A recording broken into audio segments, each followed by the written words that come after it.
Lea manga, on ira yafarama. On yafara isama. On promso babu. Iseken kerame na sumo di kaisa dem. Me ambe kundo mara. Ambe isafu. Ya Maria dama TV au Tchad. Ni c'est côté pour un boulot. On finit tout ce qui concerne le sport. On communique. Le sport domaine qu'on a ça c'était bien avant cette histoire de décentralisation. C'est quelqu'un qui est impliqué et puis on gâteau. Donc à Yeli, donc c'est qu'à Miri Kafo, à politique kodo, intellectuel kokumala, antemena. Mais on va faire pour un mouloula comme moyen. On va donc pour longtemps quoi et fin ça qu'on est à Dabala et pas en fitini. Donc le voir sur dans une manifestation des jeunes n'est que tradition pour nous. C'est Nichiala Kantono. Temba Samindira, collectivité territoriale Joro, Skida, Wiri Wali Kono. Ani Amere Kanka Mudeke, Walasanga Hake Muye, Namese Kawulo Nofe. Ani Biko Jombe, ni Odebe Mauninga, Bikosobe Kosobe. Akilina diwoka comme non côté jeli joro be farkolo kono chugomi yoruya ufuna joro be farkolo kono ala re ko qur'ane kono ko na ka bato aw ya nyini ka don ni ala don bato kan ka ke chugomi bo don ibe mun nyini no ye here o be soro chugomi bo don mun bi nye no ye nyangata e o be soro chugomi bo don abi komi ni ala doni ye abjine clé dilima pour ni yere banal collectivité territoriale ko mara jamana abe mara chuga mina kabini modibo clé kaboy kana musa clé la kana se fanga sabana na no ye 3e république modibo ani musa tiens do fanga tun chebora nga tuma se ikomi asera chuga mina bi afamba tun glonembe kuloma klena no tunye kuluba no tunye fanga bay na be foma ko l'état était fortement centralisé wakati jamana de tumbe impôt mine bela paka impôt arama de impôt aba mine chugodi aba mine naka laski dewnyi n'a fɔra jamana anw caman bɛ lɔgɔ ci a b'an kɔnɔ ko jamana ye maa wɛrɛ de n'a fɔra jamana anw caman bɛ wotoro boli a b'an kɔnɔ ko maa wɛrɛ don n'a fɔra ko jamana anw caman ye arabu kalan kɛ a b'an kɔnɔ ko maa wɛrɛ don nka n'a ɲɛfɔra a tɛ kɛ ko kura y'an si ma an bɛɛ b'a dɔn ja an bɛ fɛn min miiri don min na jaw de tɔgɔ ye nin jamana tɛ fosi ye Yusufu tɛ Abulayi tɛ Ibrahim tɛ Aminata tɛ jamana ye Aminata dɔ de ye Ibrahim dɔ de don Yusufu dɔ de don bɛɛ faralen ɲɔgɔn kan o de ye jama jɛra ka maa min da bamanana jama ye maa min da jama ye mɔgɔ min da o de ye jama jɛra ka maa min da jama ka maa jamana mɔgɔninfin si kelen kelenna tɛ se k'i yɛrɛ ka fɛn bɛɛ di yɛrɛ ma sɛnɛkɛla bɛ se k'a yɛrɛ balo mɛ n'a banara don min o don a mago bɛ furakɛlikɛla ka dɔɔnin na furakɛlikɛla bɛ se k'a yɛrɛ furakɛ nka a mago bɛ lakanalikɛla la a ka ɲɔ a n'a farikolo polisi k'a lakana polisi fana mago bɛ kɔrɔbɔrɔkɛ la n'a ye sara ta kalo la a kana buru san ka sukaro san a mago bɛ malo feerela la an gulonnen bɛ ɲɔgɔn na ten n'a fɔra ko bɛɛ ka to i yɛrɛ bolo se mana kɛ mun ye ka bi mun kan o bɛ bi o kan se tɛ mun ye bɛɛ bɛ bi o kan sigiyɔrɔ tɛ kɛ o la ala ma mɔgɔ si da k'i yɛrɛ ka laɲini fɛn bɛɛ se d'i ma o kama an bɛɛ gulonnen bɛ ɲɔgɔn na o de miirila ka dɔn ni ala ko a ka sabaw ma ko ɲaw lajigin ka na aw sigi cogo ne ka laɲini kɔnɔ hɛrɛ kɔnɔ k'o ɲɛfɔ aw ye fɛn min ka di n ye aw k'o kɛ fɛn min n'i y'aw yamaruya aw k'aw da don aw ni ɲɔgɔn cɛ a ye cɛ kɛ ka bɛn o la ka taa n'a bɛ fɔ o ma ko le pouvoir temporel L'église qu'on a, Bible qu'on a, il faut qu'on donne à Jésus, donne à César ce qui est à César. Vous voyez, vous mettez le sang fait au mara qu'on a à la kokana magamuna, il y a pouvoir spirituel. Organisation, on va en les boulot. En bé beno de ka dugu kono. A conseil ta ko ke dugutigi wi ka la dili doyi. Dugutigi ya mbe de doye. Jamana ya mbe de doye. O jamana be balo chukudi. Ne be seneke mo go be furala. Furakeli kala o mo go be nyola. Nyoferela o mo go be lakana bagala. Police o mo go be transport la. O shiteta soko ulu bebe shi u bebe togoma u mogo be jila u mogo be lakana la u mogo be kɛnɛyaso la u mogo be kiriso la u mogo be baara la u mogo be hakɛ la u bɛ bɔ cogo di sigi de bɛ wuli o la furu bɛ kɛ cogo di jago bɛ kɛ cogo di taa ni ka segin bɛ kɛ cogo di ni e bɛ bɔ kilebi fɛ ka na kɔrɔn fɛ ne bɛ bɔ kɔrɔn fɛ ka taa kilebi fɛ n'an ma kuma ni ɲɔgɔn ye santibi la an bɛ se ɲɔgɔn ma n'an bɛɛ n'a kan ka kɛ ka bɔ ko mun bɛ bɔ kilebi fɛ ka na kɔrɔn fɛ e ka na numan fɛ mun bɛ bɔ kɔrɔn fɛ ka taa kilebi fɛ e ka taa kini fɛ hali n'an ma kuma ni ɲɔgɔn ye bilen tant que o bɛnkan y'o ye an bɛ tɔgɔma goudron kan ka taa kana si tɛ se si ma o de code de la route c'est ce que s'appelle la loi qui régit la marche bɛnkan dɔrɔn de don. Oh, John ne peut docteur Sojo n'en peut pas fraquer. John me kiribo do kana kana. John me police Sojo kana kana. John ne peut soro iriwa. Ambe de benoka. Ko bebe dobo ka di dutigi bo bo do daraga la ko do chlorophana la. Ko do surafana la nambora dugu kono ameno dun. Ambe be doni de bo ka di jamana be sira clan. Jamana be nyamanche. Abe docteur Sojo, ka kalan Sojo, ka fragal kelauta, ka kalan kelauta, ka lakana kelauta, ka anga hake o lakana tribunalu kono. O doni bɛ di cogo di an caman bolo école karamɔgɔ maa min bɛ tubabu baara kɛ o de bɛ impôt sara lɔgɔ feerela min filɛ nin ye a bɛ impôt sara a b'a sara cogo di a tɛ balo n'a ma buru san sɔgɔma a tɛ balo n'a ma musokɔrɔ kɛ mɔni na a tɛ balo n'a ma sotarama ta don dɔ fini min b'a la a b'o kɛ a mago don dɔ u bɛ dɔgɔtɔrɔso la n'a taara o don a bɛ fura min san pharmacie la a bɛ ticket min ta PMI na o pharmacie fura min n'a y'o san 100 i b'a sɔrɔ pharmacie tigi ye fura san 60 k'a ka so wari d'a kan ka jamana ka impôt d'a ma ka ale ka niyɔrɔ k'o d'a kan dɛrɛmɛ min bɛ don sukaro la i bɛ dɛrɛmɛ min don sukaro la ka essence min ta ka malo min san ka sukaro min san ka fura min san hali ka téléphone k'o charger courant min na n'o courant bɛ sara facture la énergie la o impôt n'o TVA de bɛ fara ɲɔgɔn kan ka taa kɛsuba kɔnɔ o kɛsuba bɛ fɔ o de ma tubabukan na ko le trésor o kɛsuba clé o bɛ guwa de bolo o kɛsuba clé bɛ guwa de bolo jamana fan bɛɛ maire bɛɛ bɛ impôt ramasser gouverneur préfet bɛɛ b'a fara inspecteur de secteur d'impôt u b'a ta fan bɛɛ depuis Buguda fo arrondissement cercle région a bɛɛ impôt bɛ fara ɲɔgɔn kan ka na bila trésor ba kɔnɔ n'a bilara yen an tɛ taa lakana min kɔ wari dɔ bɛ ta ka b'o la ko le budget de la sécurité ka policiers recruter ka gendarmes recruter ka matériel d'où le budget de la santé PMI cesse que mun bɛ jɔ le budget de l'éducation kalanso bɛ jɔ le budget de la du sport kɛnɛya yɔrɔ bɛ kɛ fɛ laka fɛ saniya fɛ farikolo ɲɛnajɛ yɔrɔ bɛ kɛ donc o wari de bɛ bɔ dɔɔni o de mara kɛcogo kɔnɔ jamana kelen de tun b'i to Modibo tile Musa tile Mako kɔnɔ yan ka bɛɛ ka wari minɛ k'ale bɛ tila ka bɛɛ kungo ɲɛnabɔ a ye o b'a to bɛɛ ka wari dilen wari bɛ di nga ɲina bɛ kɛ dɔw ko wari bɛɛ bɛ to Bamako yan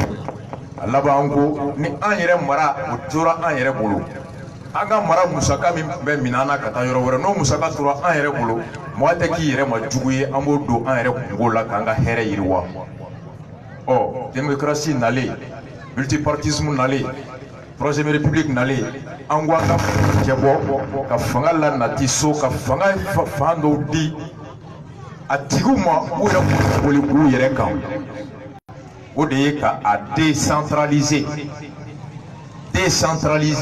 a tun centraliselen don a bɛɛ tun bɛ yɔrɔ kelen k'a cɛ bɔ k'a lasigi o de ye collectivité territoriale nana sigi o de la an yɛrɛ b'an ka maires ta sariya min nana bɔ n'o ye n'o sariya kɛra ka yɛlɛma février kalo tile 6 san 2012 6 février 2012 portant organisation et fonctionnement des collectivités territoriales a ko collectivité territoriale ye fanga minnu ni a bɛ sɔrɔ commune arrondissement cercle kɔnɔ ni a fanga a labolibagaw o bɛ ta ni a yɔrɔ mɔgɔw o sigidenw yɛrɛ ye maa t'u ka mɔgɔw ta bilen magokaw t'u to mago bilen président t'i to président la bilen k'a fɔ n bɛ communicati maire ta communicati denw yɛrɛ de bɛ u ka maire ta o de ye collectivité a fangamabayɔrɔ ye a fangamabayɔrɔ filanan ye mun ye a bɛ ta ka fanga o fanga hali président tɛ se k'i da don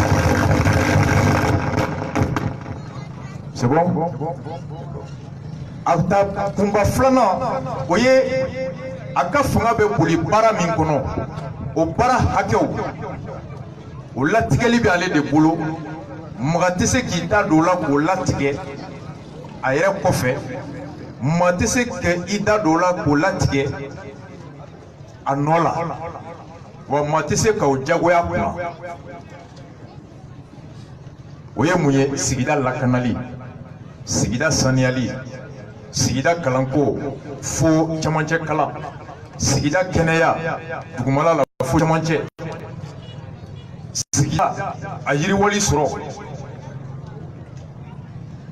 o fanga o miiri o fɛɛrɛ o bɛ collectivité maires de bolo o baara min kalifar'u la sariya k'o kama i tɛ se k'a fɔ mɔgɔ ye ko n ye foro d'i ma ka tila k'a tigi bali k'a tɛ daba ɲini ka foro sɛnɛ n bɛ hakɛ d'i ma i ka musaka ɲini musaka min b'i dɛmɛ ka se ka nin baarakɛminɛnw sɔrɔ k'a baara kɛ minnu fana y'i ta olu fana bɛ sɔn anw y'i ta ka nin baara de kalifa i la ka nin laɲini o ɲini i fɛ o kama an fana bɛ sɔn k'an bolo don an kun ka minɛn bɔ k'a d'i ma o kama communicati kɔnɔ ni kɛmɛ kɛmɛ bɔra an bɛɛ bɛ wari dɔ bɔ don o don kalo o kalo o di mairie ma n'o ye sigida o ɲɛta o wari ye n'o ye taxe de développement local ye o taxe de développement local bɛɛ bɛ o sara n'i ma sara directement tant que n'i mago jɔra mairie la n taara papier di tɔ i ma a bɛ tigɛ a yɛrɛ tɔgɔ ye ko wari min bɛɛ kan ka musaka min bɔ ka sigida k'o yiriwa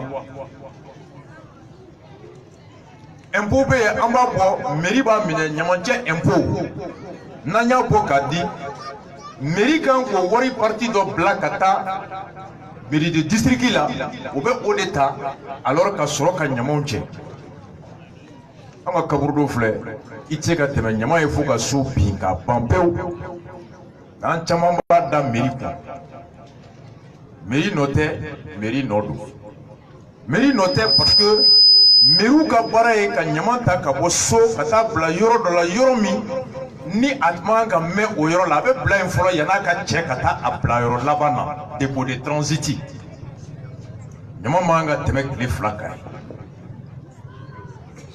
wari min bɛna ɲama cɛ ka bɔ yen ka taa a bila yɔrɔ laban na o wari mairie b'o bila ka taa mairie de district la o bɛ Adama Sangare de bolo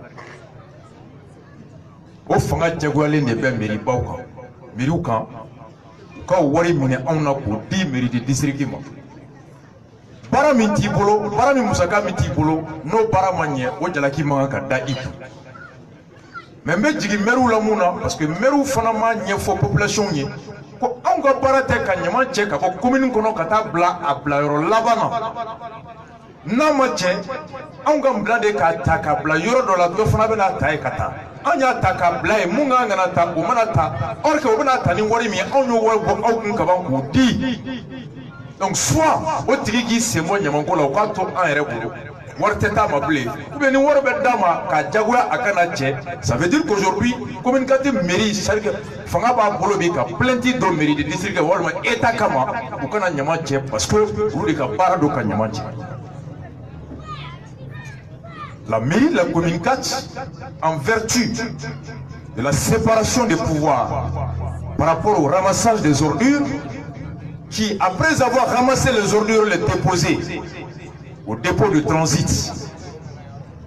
Et l'État ou la mairie centrale à qui il revient de ramasser les dépôts, les ordures vers le dépôt final qu'il ne le fait pas.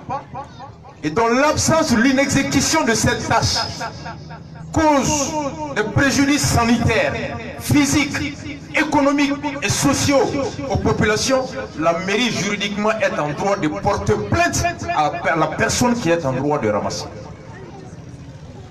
ni mairie ma plainte do adama kama ni mairie ma plainte do jamana kama ola mairie ma ka bara dafa o yoro la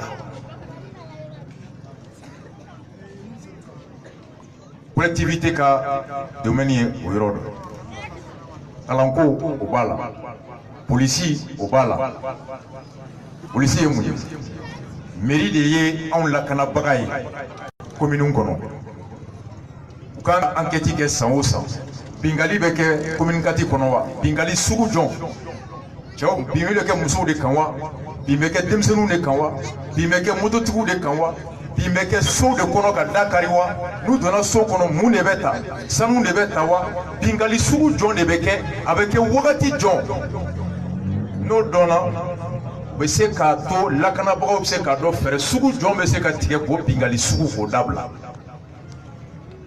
Le maire étant l'agent chargé de veiller sur le respect de l'application des mesures d'hygiène et d'ordre public. À ce titre, il est le premier policier de la commune. Au Kama, Mounou Yelakana, au Kalanke, Mounou Messara au Barala, Uluka, Lupla les mecs à maire de maire au Barala Walealila, Noye Polisouye, commune Kono, lui est maire de Mepagaouye. C'est pourquoi chaque fois que maire Mogobe Polisou là, ou Kankana, parce que Kanyamogo de mairie, au Lakanali, au Yorola. Le commissaire relève le ressort administratif du maire et il doit appuyer à la mairie dans l'application des mesures de police, d'hygiène et d'ordre public.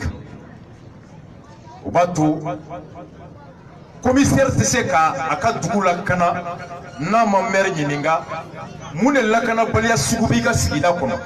Maire fana tese ka commissaire bla aka lakana yere ke ni maire ta ni maire fana ta do bingali sugu yere jombe ke parce que bingali sugu ka chan bingali sugu ka chan nye chamon fo da obese ka kari cambriolage wati do tu meka agression meka se kono depuis 19h quartier do obese ka ke ni taray la fiya ku yoro do obese ka sous air do be kana se talko kuyambu jikoroni rodo sibeni kono yorodo la sa fando donc maire beka ka don à travers une enquête périodique na sigi kono mogo ou la kana lembe chogodi wakati jon ou tono nembe tono sugu jona o tono sugu beke wakati jon. C'est là que collectivité fanga di maire ma ko maire ni police se ka sigi kana kono mogo ku dadu la kana lila parce que mogo chite la kana bali a fait. O de ye police municipale fanga délai n'a fɔra police municipale a kun y'o de an bɛ mun ye ko brigade de vigilance o brigade de vigilance kɔrɔ jɛkulu min bɛ kɔlɔsili kɛ n'a ye kojugu natɔ ye a ka kojugu kɛlɛlaw olu la sɔmi joona u ka wuli ka na kojugu kɛlaw la jɔ brigade de vigilance an bɛ se ka bɛn a kan yan yɔrɔ la k'an labɛn ka se ka mɔgɔ tan ta du ni denmisɛnnin dɔ bɛ jeune dɔ bɛ di an b'a ta depuis Fayigara yɔrɔ fo boulangerie a jigin fo pavé yɔrɔ la ka fɛn donc dɔ bɛ se ka munumunu a kɔnɔ donc n'an ye mɔgɔ ye mɔgɔ min an tɛ marifa ta an n'o tali man kan an tɛ mɔgɔ minɛ an ni minɛli man kan mais n'an ye ko ye 2h du matin dɔ bɛ ka yɛlɛ kogo fɛ da bɛ yan'a ka don da fɛ a bɛ ka yɛlɛ kogo fɛ dɔ bɛ ka taa ta yan'a bɛ taa filɛli m'an bolo i ye filɛ fiyɛ ta nin y'i laminɛ nin y'i laminɛ ainsi de suite tout de suite alerte bɛ bɔ et on a le numéro de la police 5e arrondissement on l'appelle u bɛ na a bɛ minɛ a b'a ɲininka o de brigade de vigilance tirer sur la sonnette d'alarme n'a fɔra brigade de vigilance o kɔrɔ o papier de bɛ ka di mɔgɔ caman ma et a bɛ ka bɔ brigade de vigilance la ka kɛ brigade de défense. Voici la différence entre les deux. Nulle part vous ne verrez un document de brigade de défense. On va y aller de brigade de vigilance. Et brigade de vigilance, mais attribution déterminée, quand l'émitif on a déterminé. Avec Dieu Fambé. À part les États-Unis où la Constitution permet aux hommes, aux comités, aux villages, aux pays, aux États, je veux dire, aux comtés de s'armer, de se défendre. Mais Dieu Tomundo, Marfa Tali, Oma Yamaria Djamaguri. Mairie ka baaraw maintenant commune gati kɔnɔ yan d'abord on ye sunɔgɔ b'anw ye est-ce que an ka maire ni 14e arrondissement 5e 9e bɛ baara kɛ wa est-ce que violence sugu min bɛ Sɛbɛnni kɔrɔ commissariat b'a kalama wa? est-ce que u b'a dɔn wa? bingali sugu jɔn de bɛ kɛ Sɛbɛnni kɔrɔ? a bingali bɛ kɛ ka sababu kɛ mun de ye? jɔnw de b'a kɛ? cɛkɔrɔbaw de bɛ bingali kɛ wa? musokɔrɔbaw de b'a kɛ wa? denmisɛnninw de b'a kɛ wa? ni denmisɛnninw b'a kɛ u b'a kɛ ni mun de ye? u bɛ tarabanɔli de ta wa? u b'a kɛ ka taa mun de ɲini? n'u donna so kɔnɔ u bɛ mun de ta? u bɛ barama de ta k'a feere wa? u bɛ antenne de bɔ ka taa feere wa? u bɛ mun de kɛ? à partir de ces analyses là i bɛ se k'a dɔn jɔn de b'a kɛ, a b'a kɛ mun de la, a bɛ ka mun fɛn sugu ɲini? o donné bɛ se ka école karamɔgɔ dɛmɛ ka denmisɛnninw éduquer, o donné bɛ se ka jamana dɛmɛ ka mesure wɛrɛw ta, o donné bɛ se ka polisiw dɛmɛ ka stratégie labɔ, o donné de b'a to sigida bɛ taa ɲɛ. mais enquête tɛ yɔrɔ o yɔrɔ la ɲɛta tɛ yen fo ka diɲɛ wuli. an b'an tɔ kɛ ka paracétamol de kɛ k'a kɛ sous-dosage ye. ni fɛn kɛra dɔrɔn commissariat bɛna ka yɔrɔ bɛɛ lakori ka ban. non an ye fɛn bɛɛ kɛ, an bɛ baara la bapap depuis 2 jours après c'est fini. mais kun min ye karisa bila la, ni karisa minɛra kun bɛ mɔgɔ wɛrɛ bila la, o mɔgɔ wɛrɛ bɛ tila k'o ko kelen kɛ. donc tous les jours an b'i ko cycle an b'o kelen de kɔnɔ, an tɛ taa ɲɛ. o ye collectivité jɔyɔrɔ ye mun ye? baarako fana. mɔgɔ joli bɛ commune gati la? mɔgɔ 100 ni kɔ, 200 ni kɔ, je veux dire 200 000 et quelques. o mɔgɔ 2000 ni kɔ la, 200 ni kɔ la, mɔgɔ joli de si bɛ se baara la san 18 ka se san 20 ani kɔ la? jɔn de bɛ san 20 ni kɔ, san 30 ni kɔ? mɔgɔ joli bɛ san 30 ni kɔ fo san 60? o mɔgɔ 200 ni kɔ la, denmisɛnnin ye hakɛ joli ye? o denmisɛnnin t'u la, denmisɛnnin cɛman ye joli ye? denmisɛnnin musoman ye joli ye? mɔgɔkɔrɔba ye joli de ye? minnu si ma se baara ye olu ye joli de ye? o la a bɛ dɔn n'o sɔrɔ mɔgɔ hakɛ min si sera baara ye n'o ka ca nka n'u tɛ baara la. baarakɛbali man ca, baarakɛbali ka ca yɔrɔ o yɔrɔ, bingali ka ca o yɔrɔ la. ni baarakɛbali ka ca, u si sera nka baara t'u bolo. minnu si sera ni baara t'u bolo, baara jɔn dɔɔnin b'u la. u ye tubabu kalan kɛ wa? droit diplôme de b'u bolo wa? économie diplôme de b'u bolo wa? vétérinaire don wa? école karamɔgɔ don wa? ayi, u ma tubabu kalan kɛ, u ye arabu kalan de kɛ. u bɛ se ka kalan kɛ o la, ayi u m'o yɛrɛ kɛ. u si sera fanga b'u la, u ka kɛnɛ.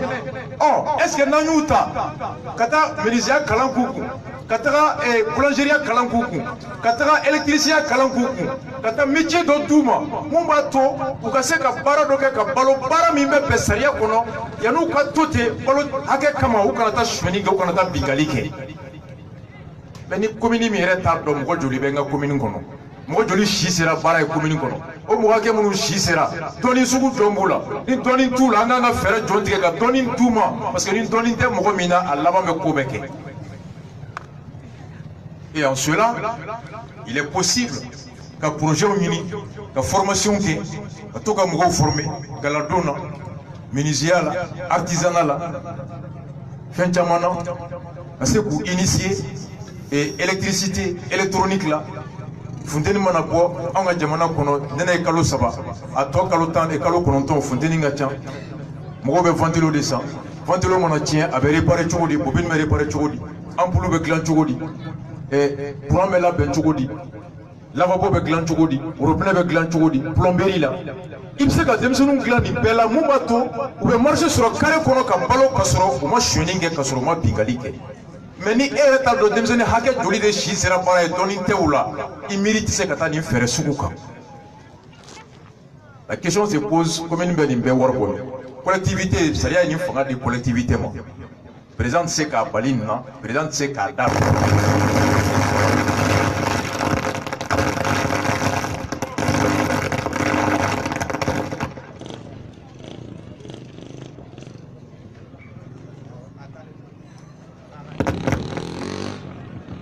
président tɛ se k'a balo la. nin baara fɛn fɛn fɔra nin tɛ kɛ ni musaka tɛ. musaka bɛ bɔ min? collectivité ka commune ka musaka bɛ bɔ yɔrɔ jɔ fɔlɔ jɔ anw kun. n y'a fɔ ye tant que an bɛ te san, i b'a sɔrɔ an bɛ te san butigitigi bara dɛrɛmɛ 20. i bɛ kɔrɔbɔrɔ ɲininka k'a bɛ te san joli daba naani na, i b'a sɔrɔ a b'a san dɛrɛmɛ 15.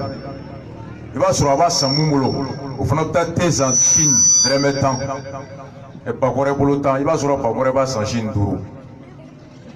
n'an bɛ malo san 80, n'an bɛ malo san misalila kilo 1 100 kɔrɔbɔrɔkɛ bolo ou bien sugu la Lafiyabugu yan, mun bɛ malo feere taa ɲininka i b'a sɔrɔ a b'a sa mudi bakɔrɛ bolo 60 70 bakɔrɛw fana bɛ taa o b'a san Chine 30 a bɛ kɛ cogo di ni bakɔrɛ ye malo san Chine 30 a k'a don bato kɔnɔ 30 dɛrɛmɛ 5 o ye 35 ye n'a sera douane na a ka 5 sara 40 a ka magasin location 5 45 courant 5 50 a yɛrɛ ka denbaya balo 5 k'o farala 55 a b'a feere Lafiyabugu malo feerela ma 60 o fana b'a ta suguba kɔnɔ k'a don sotarama kɔnɔ ka se Lafiyabugu ya dɛrɛmɛ 70 k'a ka kalo musaka n'o ye a ka luwanse n'a ka courant ni fɛn tan k'o fara ka 70 anw minnu bɛ bɔ so ka taa malo san ale bara a b'a feere anw ma 90 a bɛɛ bɛ bɔ anw de kun te bɛ ten gulɔ bɛ ten hali zuɲɛ min n'i b'a san yan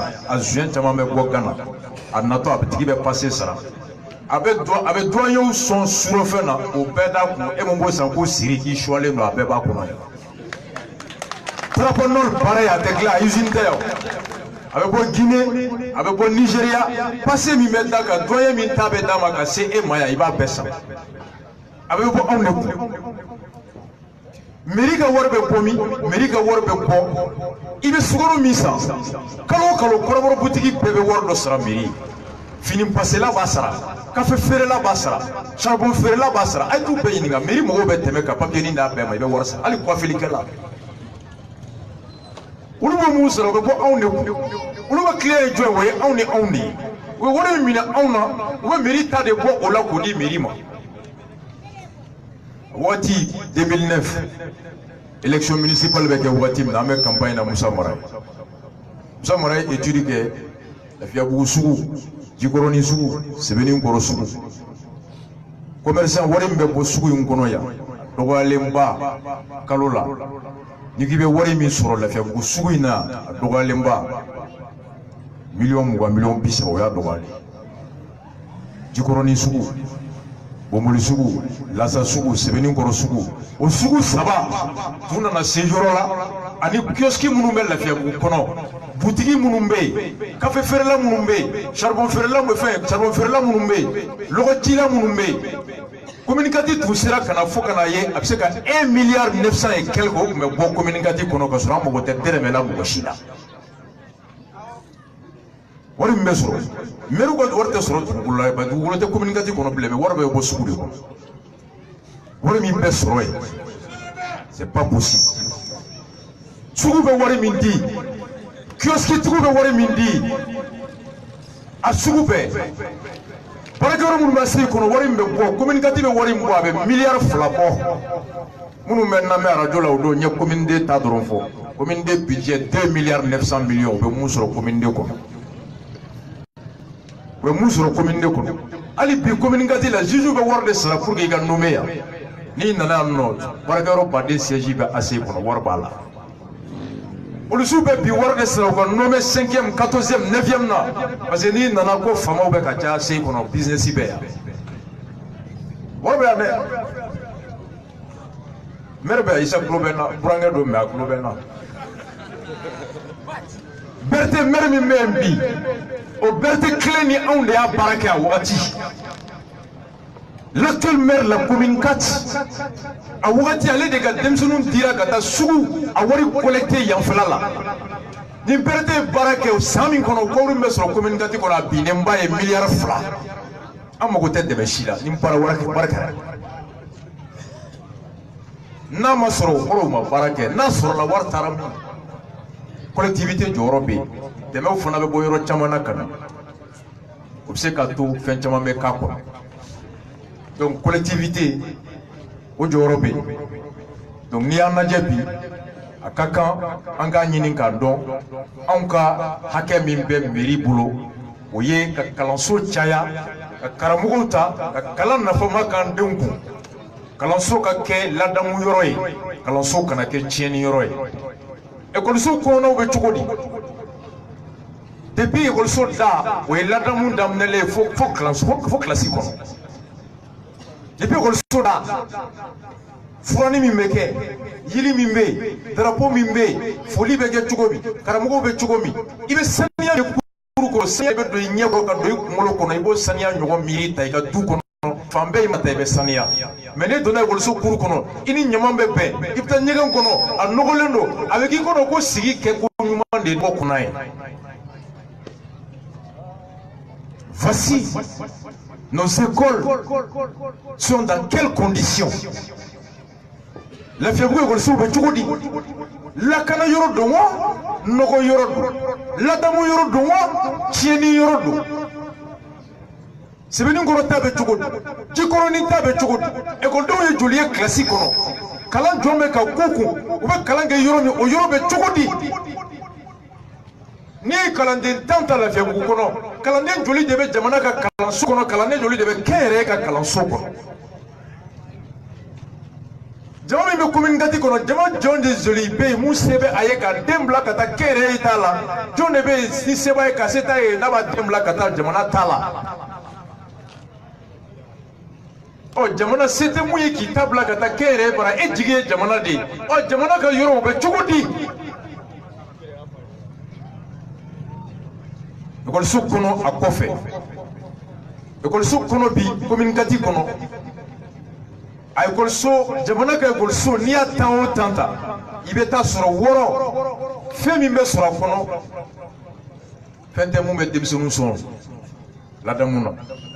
Ekɔliso lamunumunun bɛ ni gɛrɛn ye sigarɛti bɛ min kurda la banɛni bɛ kɛ kurda la gulo bɛ feere ekɔliso da la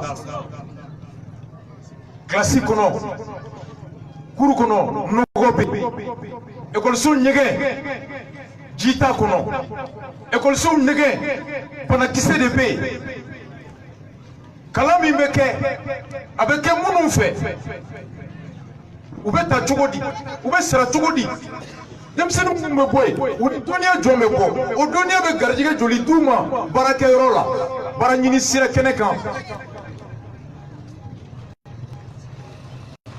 N'i b'a fɛ k'a dɔn ko commune kɔnɔdenw u ka sini ɲɛsigi bɛ cogo di i bɛ taa ka kalan bɛ sini ɲɛsigi bɛ kalan bɛn yɔrɔ min i bɛ taa yen cogo la en fonction de l'éducation prodiguée les conditions dans lesquelles ces éducations sont prodiguées vous avez un indicateur de l'avenir de ces enfants-là.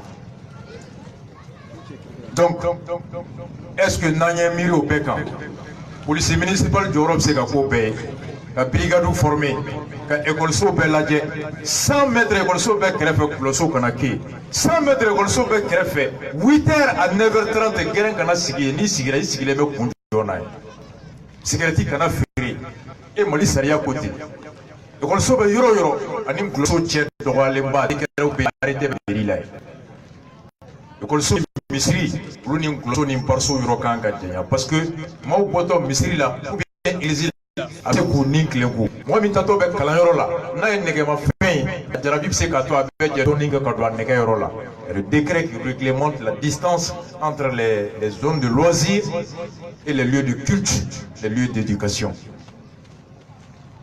an ka taa Mali sariya ko gulɔ tɛ feere mɔgɔ ma n'i si ma se san 18 na baara joli bɛ commune Kati kɔnɔ chambre de presse joli bɛ yen a baara jɔn bɛ yen ka gulɔ feeretɔ n'a sigɛrɛ la a b'i ɲininka ko carte d'identité di yan mairie ye baara joli de datugu k'u tɛ nin sariya labato jɔn de bɛ don a baaraw kɔnɔ? Voici des mesures jamana sen bɔra nin na nin baara bɛ anw de bolo maire tatɔ an b'u ta k'an jigi da u kan nin baara de la ɔ n'u taara o baara bɛ ka kɛ cogo di o sɛgɛsɛgɛli ka nɔgɔn i b'i den bila dɔrɔn mun ye san 18 ye ko taa bière kelen san nin baara kɔnɔ kan k'a lajɛ n'a bɛ ɲininka n'a tɛ ɲininka ni den taara ka na a ma ɲininka c'est une preuve que la mairie ne perd pas soit tu dénonces le bar là-bas n'i y'a dénoncé ni fɛn min ma bɔ a la jo b'i bolo la c'est comme ça que collectivité bɛ se ka fɛn ko la donc en gros collectivité jɔyɔrɔ filɛ anw fana bɛ mun kɛ o la anw ka baara ye mun ye o ye ka wari ka an kan ka impôt min sara k'o sara sariya min n'o bɔra k'o bato wa k'o sariya batoli o kɔlɔsi a kɔlɔsibagaw bolo sariya in kalifara maire la a lawaleyali an ka maire kɔlɔsi o la anw ye maire caman ka baara kɛ dugukolo feere ka maire kɛ fɛn ye maire tɛ dugukolo ye maire ka baara conséquence ka bon ni dugukolo ko ye Quel est le plan? Quel est le programme sécuritaire de la commune 4 par rapport aux populations de la commune 4? Abeta maire là-bas, Kanyininga, conseil communal B, Kalo Saba, Anganga Takono, Odo débat d'Aleleno, Amer Ani Taikana Kana, 14e Bibolo, 5e Bibolo, 9e Bibolo, mais Bingali Besseveningoro, avec Djokoroni, avec la Fiabou, avec la Sa, et même Mounela. Aïe, son joli mina sangono. Aïe, Bingali Gala joli mine. Aïe, par joli de Daelani Yamaria. Aïe, par joli de Tatuko et Saria Soso. Mouna Nyamante Kache. Aïe, joli sera impôt là. Aïe, Djigebe joli camp. En fonction de ça, on sait que la collectivité évolue là. Voici notre mission. Citoyen Gabaraini. Conseil communal qui a participé à la Kalosaba ou Kalosaba.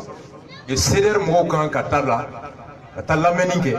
Et même quand Doliansi Sebe, une question Hake Sebe, Kata Sebe Merla, Anika Klaka Daka, Amba Feki Deme. Et Malibe Rominabi, Communicati Kanga, brigade de vigilance, formation d'amnistie, commissaire Oulé, 14e commissaire, 5e commissaire, 9e commissaire, car réunion que nous ni communicati quartier Betrouti, la Carabola sera la Sirika Miri, pour les sous-drons TC, ou Manchan, à Minambere Toupolo, Amsegagnon de Metodi, au Ferretti, car là c'est tout qu'on a. La réunion que la Fiabou secteur par secteur, c'est venu Djikoroni. Donc secteur Bella, brigade Bessigima, Sigito, Doutiki Bebe Wole, Bebe Na, Nau Benaka, John Ebel Douakono pour que Bekani Panki la Kabel Douala. On organise les brigades qui peuvent être des brigades qui vont tirer sur la sonnette d'alarme. Appuyer les forces de sécurité à travers l'observation, la surveillance, la collecte, l'information rapide pour une réaction rapide. Là, il faut qu'il y ait un gars au lado. Flanant, communicatif est joli de 10, c'est un sens. Mairie de district Manyamanche, au Warkardon. Tchoko de Amsega Keleti. École sous joli de B. Pratique sous Jombo Kono. Ou c'est qu'à Colossi, Tchoko dit. Parents d'élèves Dakar Douala, c'est coquette. La communauté responsable Nininga, moi joli de la communauté Kono. A Mogo Kono, Chiube Chidi Jona, Barata Balea Joli de, Amsega Moune formation initiée, Tchokodi. Obseka Ladje, menuisier pas mon numéro, taulier pas mon numéro, tailleur pas mon numéro, Meripseka Wulika Souma, la partenaire Ninoué, la démission placée au bara, chaque 3 mois, 4 mois, vous mettez la formation acquis, après une attestation, mais bon, et donc vous devez tout ramener, vous savez, vous avez Barakero d'aller, Doni. Ça, c'est des missions. Mairie Nyamoko ka bara te doro kusigi ka impôt drom ne uta te doro ka salaire drom ne uta te doro ka gugulo drom fe mais an ka mairie chama ka bara de muyi wor be soro chugo bi ka ta yoro drom ne na wor ka nga boka do heret da fe yoro na utaye wor lay al ne suuda la al ne kioski da la bi si be mairie mo ko don na toy autorisation bi polo noti polo tata wa fermer mais ni son bina était mairie na toy c'est ça. On ne voit les maires que nous avons sororé mais ouvert naï. Il y a des maires qui ont communiqué avec les filles qui ont d'aller. Vous avez besoin d'attendre qu'on a fait un petit peu ou il va faire regarder. Il y a un gars qui sera colo colo. Allez nier faire ni de cloner quoi ou il y a un gars qui fait regarder qui va ça. Mais nous sommes finis qu'il va dire play était mochi. Nous avons besoin de la fois que nous sommes connectés mairie. Vous voulez pas faut qu'il faut être mairie là. Et on se peut pinga ta était mairie là. Mais depuis que fin d'année, comme vous avez sorti, vous avez black na kika warsa. Voici, au dé antique mirula, au dé antique nyemola, au dé europe. Donc confiance c'est que ça c'est qu'il faut para de cana. Au para, nous manouille, on ganga wuli kata parce qu'on a un peu de kata. Jagouya angata. Au dé kama anko élection député Tamimbora à Dorokoro. A diyara anw ye parce que a bɛna temps di an ma communiqué kɔnɔ ka se ka miiri ka baara kɛ caman ka ɲini ka dɔn députéw u bɛ ta cogo di an k'o dɔn parce que anw filɛ député fila bɛ an bolo communiqué kɔnɔ député kelen kelenna u bɛ sara $2,220,000 kalo o kalo député en ma communicatif député chier ka ministre de la santé wole ko c'est venu ngoro 16 comme moi là ça 16 comme moi en ma communicatif député chier ka ministre wole ko ni samia nana ko sirate talko ko ni samia nana jibantoro amai en ma communicatif député chier ka ministre de la sécurité wole ko gela bankaya amashi ama communicatif député chier ka éducation ministre wole ko école ko décébé anna karamo ko décébé anna anga école sou fene tête ama communicatif député chier ka assainissement et environnement ministre wole ou bien administration territoriale wole ko nyamante ka tché mairie district ka fait ama mo chier et pourtant ça fait 15 ans anga député RPM boire santangala. Ouais, en tant que député, sans rien dans la foi, il doit y avoir encore dans la foi, il y a boîte. Aka député au pays. À ma fouille, président Manga quartier, commune, mais fouille, boire qu'on met à me boire et terre. Donc, non, même Mouota, Anga Taourim Bedama Paraminga Mako, Para de Nini Kodon. Au Kama. On est prêt à paraquer Nimbe, à Belame, la Nini Mimbe, Tchoukodi, Amseka Nyon demain à la député Sigila. En tout cas, date de député Sigila, tant que l'élément manqué, autant qu'il y a guerre la paix. Oh, le comité d'experts Sigila, il y a une semaine, avec les Rokundouroubo, les Kéfins, les Sababo, Bretagne, les Kokana Miri, Malik Kalafri, Saria Kabzega, la Machokomi. Ni constitution mais la machokomi. Vous voyez mon nommé experts qui doivent réfléchir sur la révision constitutionnelle et les réformes institutionnelles. La famille Meola, au Kanka, à tout, Péolé, société civile, à même fait.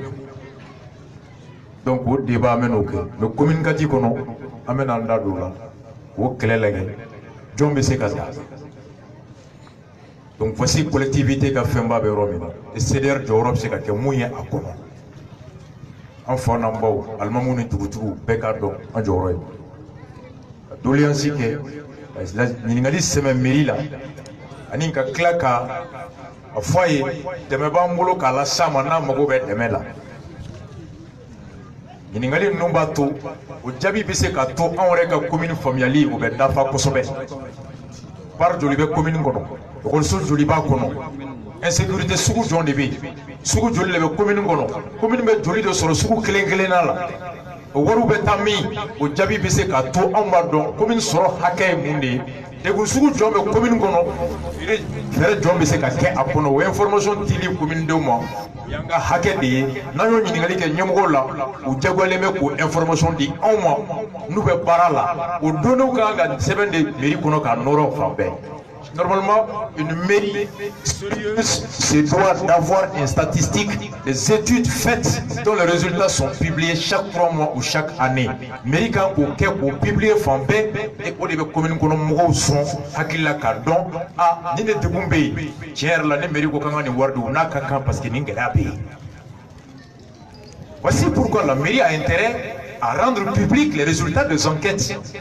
Parce que c'est ce qui peut justifier des politiques ou des augmentations des impôts compte édictés. Et nous avons fait un impôt. Il m'a gonfouillé. Mais nous avons fait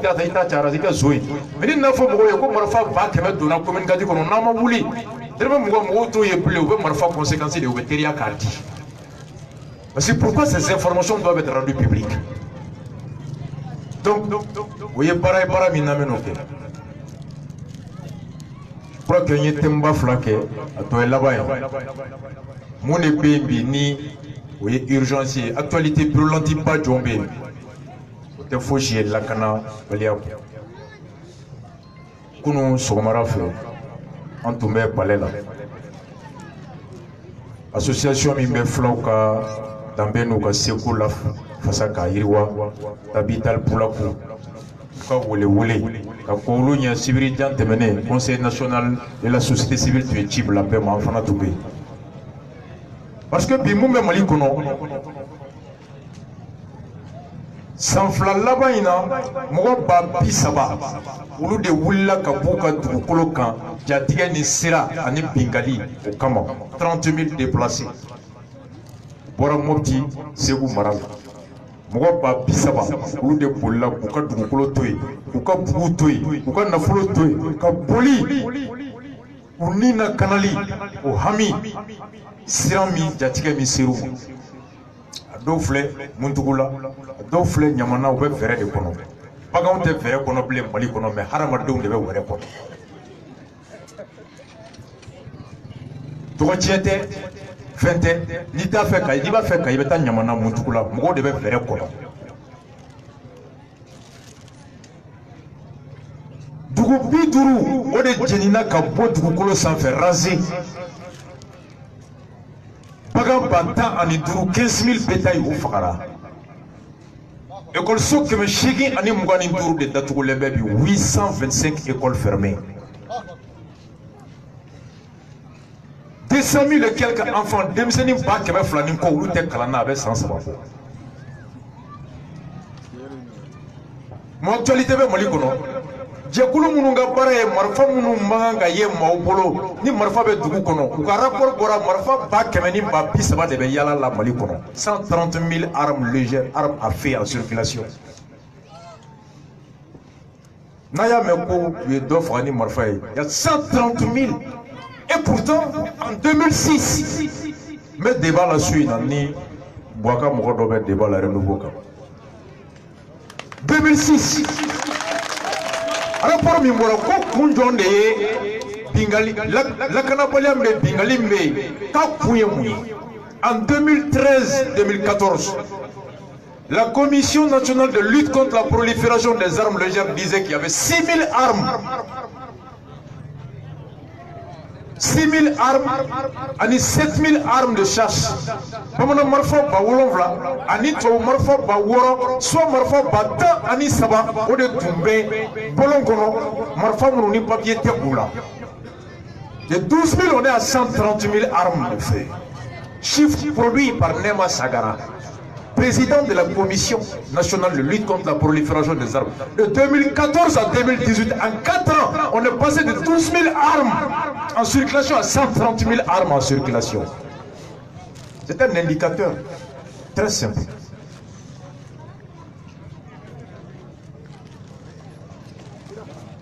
Tatamli Fangata Domi a d'abord une primature. 2013 u ye jate bɔ denmisɛnnin ba 80 de kun sigi sera baara ye Bamakɔ kɔnɔ minnu tɛ baara la 80 000 jeunes sans emploi o ye diplôme bɛ minnu bolo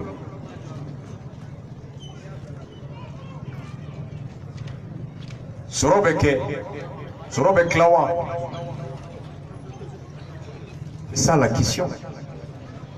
Bamako est devenue aujourd'hui une ville tournante de plateformes de drogue. Oui, Trabanol qui s'est battu, ça va nous faire 39 000 comprimés de Trabanol. Juin ton mi minera 2014 ni budget juin min donna tol ani cocaïne avec 20 tonnes bon mon donna mabo. Ibetami mon problème mais la canabalia de Kuba. Ame jamana kono nga fangati. Bomana nga no ga girine. Mais tout kono nga nyemoko tala akoroka mo. Mais jamana kono nga fangati blé. Fangati blé, fangati. Ni fangati akololo mashima kisoma. Ni fie nyamanta nyaman jigito ikaso ati nyininga ni go Bouaka bla iko Bouaka na bla nyaman magotola na fanga banoro mabe bibara ye ni sonko abi faga bi marfatigi donto ibara ati nyininga boya tawa mata ati nyininga ola fanga de ti misali kele kayikaw bora araba temeli kata kay conseil régional la conseil régional o de gouverneur wuli a don ka bo kay gouverneur wuli la ku te boy fo u donga kalanko ka damna depuis mois d'octobre kalante kay Et puis moi, docteur Mouna, à cause des 20 millions, Mouna, Kalanteka. À cause de moi, Warbede, école Karamouga, tant en Chegi, tant en Kononton. Ou bien Kalanke collectivité là, ou bien Kalanke, Jamanae, Chegi, Taoula, de fonction publique là. À ton temps d'inclé. Uluka Sarabena a dit conseil régionalement, Kaka dit, école Karamouga. Conseil régional, c'est que Sarah dit pendant 11 mois, quand le temps d'inclé au cas Massara. Donc, école Karamouga, tant d'inclé au fond de Gervou, Kuka Sarah dit. Conseil régional, au cas Sarah, millions Mougama. Mais millions Mougandi, Mérima Dauma, Méri Boko, au cas Sarah, budgétaire à Ben et de Bara. Warbedi et de Massa, au cas Sarah Moussaka, bébé dit et de Nego Sam Moussaka, qu'on a Kébé Kalodamaro Tata Kadnema, Nego Duma. Ni ni Duma, Kuko Kuka Sarah Frodama Benadine de moi. Ou bien nous y cinéma comme appel. Pour que Nega ne voit ta Kaduma, il va seria de bois, Meruka, et Volcamo Sarah, il va Bedinema, il va Beblaneka Polo. Conseil régional, qu'on qualité, li transfert qui est intégral de salaire qui est Mérila. Mais quand il mérite 20 millions d'euros, quand il sera coquet, allez va continuer mérite au 4. Mérite au 4 20 millions. Le conseil fondateur était Warbendi Mérima. Et puis, mois de janvier 2018, Fopi ou Massara. Et en octobre, quand il y a eu le Karamouga Fanatara par solidarité avec les 11 autres enseignants, et qui a fait que Kaye école publique, Jamanaga école sobe Yoro Kaye première année au 6e faute des fous faut lycée Jamanaga école Karamouga école Beroro, vous bêtez Kalana depuis octobre, mais qu'un réo be Kalama à cause des 20 millions. Maire Kanyamogo, oui ministre de l'Intérieur. Conseil régional Kanyamogo, oui ministre de l'Intérieur. Le ministre de l'Intérieur n'a pas été capable de taper du poing sur la table. À cause de 20 millions, ça fait 4 mois, il n'y a pas d'études à Kaye. Est-ce que Djamanabe Djougouate Fentede, est-ce que Djamanabe Kalonani Kalante Kaye Marabe Djamanaka Kalayor la million mouvant, Kamileka Tintam Nakati au flanc. Comme maire ni conseil régional, maire techement. Ou techement. Ou ka datige noria, ou ka datige nyona, on est kololo flek 4 mois. Le grand gouverneur quoi Mogotala, ministre Mogotala. Est-ce que Djamanabe Est-ce que Djamanabe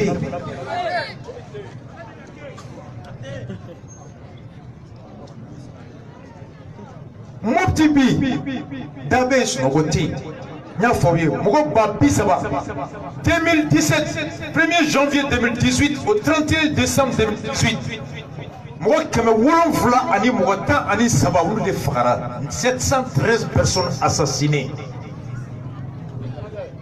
Et en 2 ans, 1200 personnes assassinées au centre. Kidalte, Gaote Tomo, Tute, Siga, Segou, Moti, Mogo, Mogo, Bakeleni, Mogo, Kame Fla de Fara. On chiffre télé. MINUSMA ka chiffre, FIDH ka chiffre, AMDH ka chiffre. Alors le gouvernement est bora. Vous pouvez tout de vous sous compter les dables. Vous pouvez de faut arrêter de compter les morts. La réponse du gouvernement.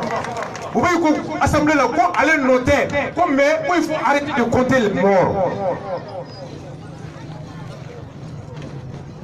Est-ce que Djamanabe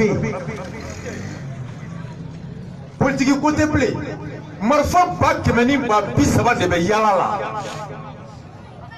o marfa be munungolo est-ce que lu tonto yika ubi nyinga ni votera wa anasila kalinte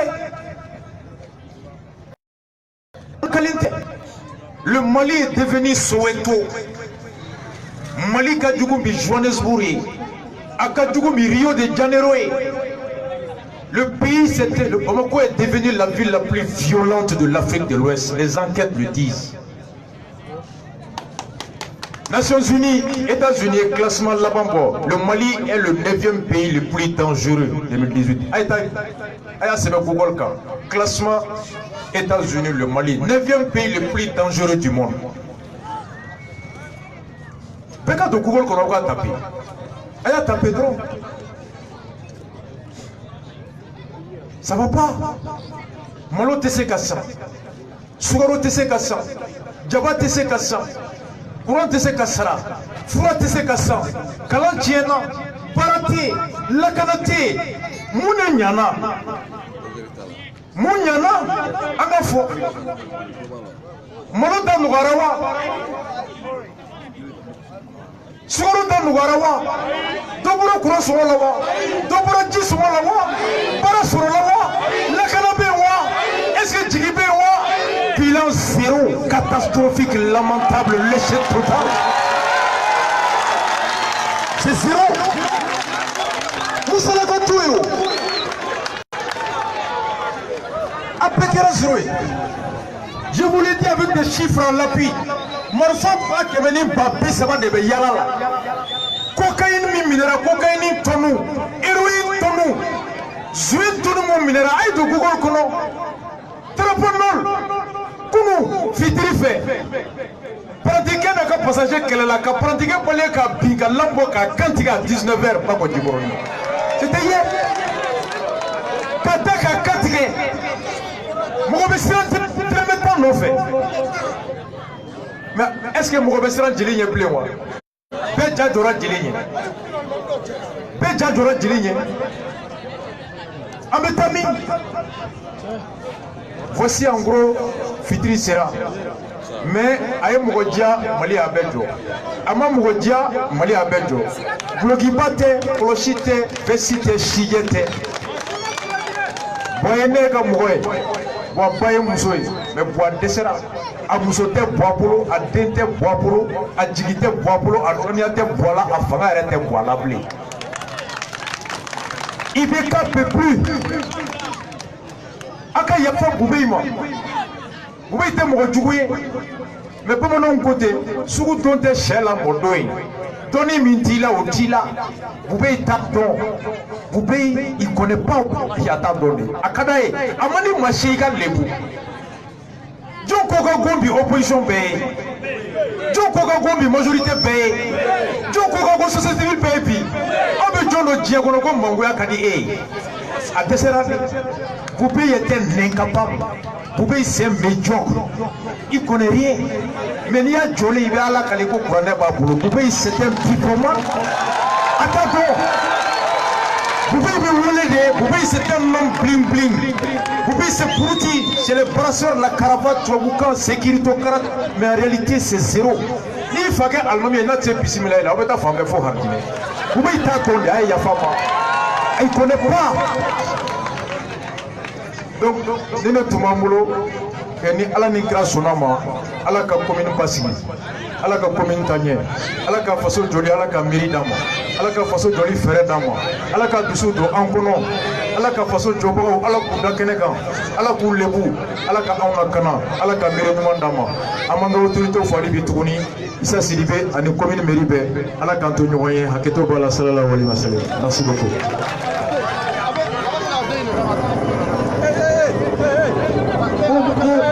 S'il vous plaît, Souma, encore le nouveau FM synchronisé, le nouveau TV à 22h, à 20h pile, et le nouveau TV et le nouveau FM. Donc, encore une Souma. Voilà.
kɔfɛ